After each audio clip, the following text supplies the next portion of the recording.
And welcome to part 2. Don't mind if I have a sip.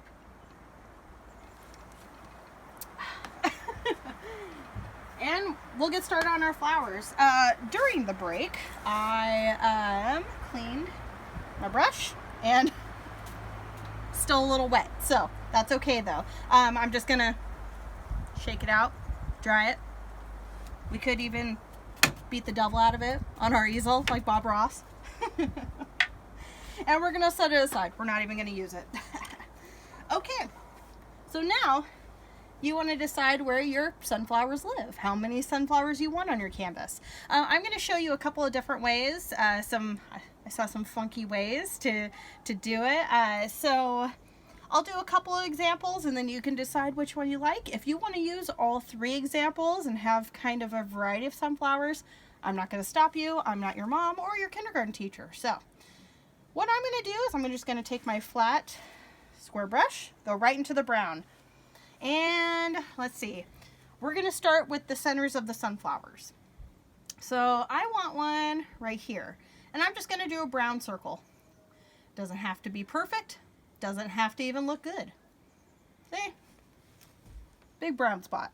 And I'm going to come over here. Gosh, I want one right here. I've decided. See, this is the time you get that really beautiful background and then cover it up with brown spots. Time to be brave. And let's do one big one right here. No fear. No fear at all. I'm just going to laugh at my own jokes since I can't entertain you during our usual paint and sip. So get ready for the stand-up comedy routine. There we go. Brown spots, voila. See? Relatively painless. So I'm just going to take that same brown brush and I'm going to use my paper towel. Got a little water on it, so I'm just going to get off the excess brown. As you can see, there's still brown on it. I'm not going to stress about it too much. And then we're going to go right into our yellow. Now if you have a ton of paint on your canvas here, see, because I'm outside, it's already pretty much dry. So I'm not going to worry too much. If you have a bunch of blue and a bunch of paint and it's wet, as soon as you put your yellow on that, it's going to turn green. Green sunflowers can be cool, but if that's not what you're going for, I would give it some time to dry. So I feel pretty confident. Yeah, I'm not too worried about getting a green sunflower here. All right. So I'm going to take some yellow, glob on my brush. And I think for this one, I'll do the traditional. And the traditional, you just start here at the edge. And you're going to come up. And do kind of like a little taper. And then you're going to go to the other side. And do the same thing. And you're going to make kind of, I don't know, a wavy, upside down teardrop. If that makes any sense. And I'm going to do that all the way around. Here we go. Do, do, do. Da, da, da. If you want, you can start out with a circle and then taper it up to the top like that. Oh, gorgeous. What a beautiful day.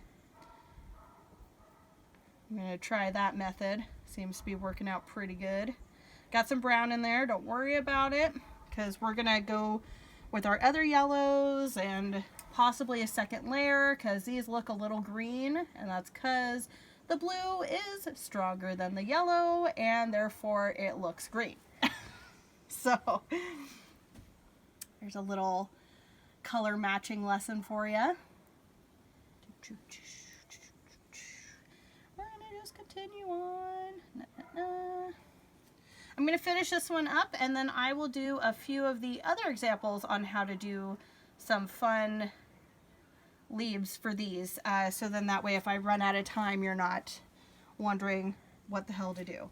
Also, there are layers in sunflowers. So I'm going to do a little bit of layering. I'm just going to do some little triangles here and there. Nothing fancy. Just put in wherever you think an extra one should be. And voila, sunflower.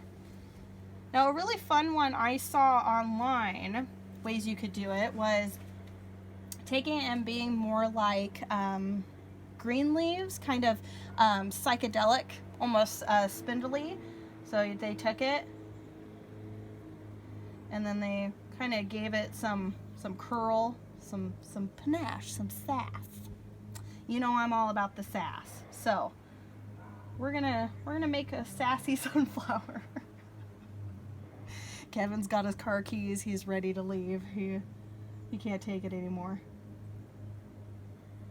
But I think that's neat, especially if you wanted to add some swirls, maybe some splatter or stars in the background. Kind of make a hippie, psychedelic one, because why not, right? This one's going to come down here. Just going to kind of define my lines a little bit. That one looks kind of crappy. We'll fill that in. That's fine. There are no mistakes. It's happy accidents. Happy trees, people. Happy trees. All right.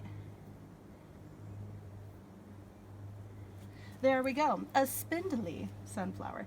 And if you'd like, you can come in and give it a little this and that in the empty spaces. They do have lots of leaves. There's another one for you. And then finally, if you want to do a sunflower that's more traditional, you can do the big broad leaves, or big broad petals, I should say. So I'm just going to do triangles.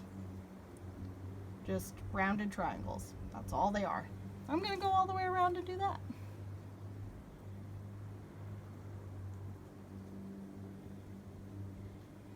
Again, if you have any ideas or any challenges, really, I'm pretty much available to do anything. So if you want to see me paint something, make something, dare me to do a handstand, watch me fall, perhaps even cry, let me know.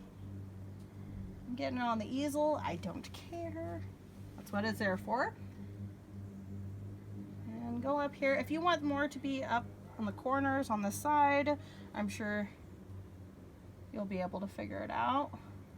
My class is always A+ students.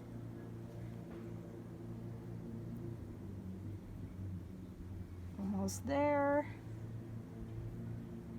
And we're just about up to our 5-minute mark. So now that you have your leaves, we'll move on to details. See you at part 3.